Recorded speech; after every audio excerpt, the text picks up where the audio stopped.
Hello friends, welcome to Dhana's tips. இன்றைக்கி நம்ம ரொம்ப டேஸ்டியான தயிர் வடை எப்படி பண்ணுறதுன்னு பார்க்கலாம். இந்த தயிர் வடை செய்கிறதுக்கு தேவையான பொருட்கள்: வடை.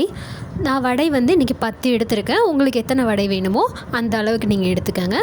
பெரிய வெங்காயம் 1, அதை பொடியாக நறுக்கி வச்சுருக்கேன்.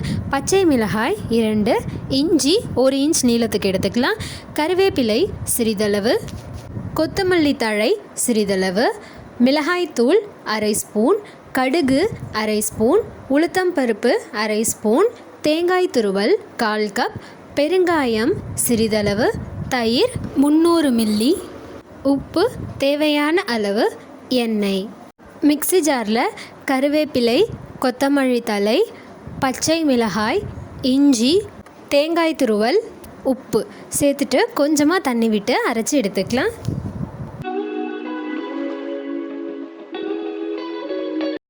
அரைச்சி முடிச்சாச்சு.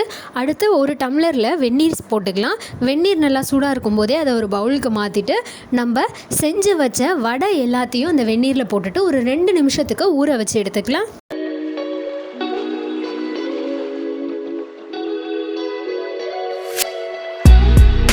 2 நிமிஷம் ஆயிடுச்சு. வடை நல்லா ஊறிடுச்சு.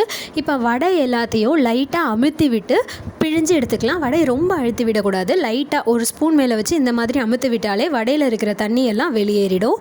இதே மாதிரி எல்லா வடையிலிருந்தும் தண்ணி எல்லாத்தையும் வெளியேற்றின பிறகு ஒரு பெரிய பவுல் எடுத்து அதில் தயிரை சேர்த்துடலாம்.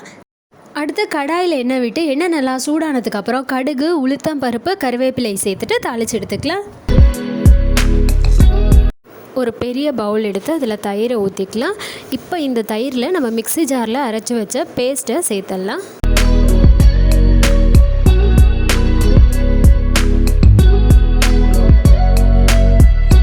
பேஸ்ட்டை சேர்த்து முடித்ததுக்கப்புறமா இதை நல்லா மிக்ஸ் பண்ணி விட்டுக்கலாம்.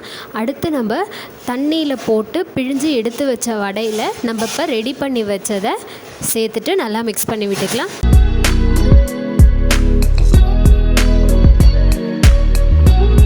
அடுத்து இதில் நம்ம பொடியாக நறுக்கி வச்ச வெங்காயத்தையும் கருவேப்பிலையையும் தூவி விட்டுக்கலாம். இப்போது இதில் நம்ம தாளித்து வச்ச கடுகு, உளுத்தம் பருப்பு அது எல்லாத்தையும் சேர்த்துட்டு நல்லா மிக்ஸ் பண்ணி விட்டுக்கலாம்.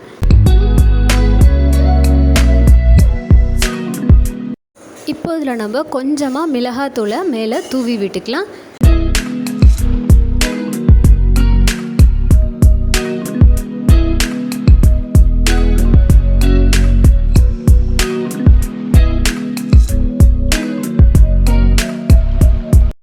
ரொம்ப டேஸ்டியான தயிர் வடை தயாராகிடுச்சு. ட்ரை பண்ணிவிட்டு எப்படி இருக்குன்னு கமெண்ட் பண்ணுங்கள். சேனலுக்கு சப்ஸ்கிரைப் பண்ணுங்கள். மறக்காமல் பக்கத்தில் இருக்க பெல் ஐக்கானை கிளிக் பண்ணிக்கோங்க. தேங்க்யூ.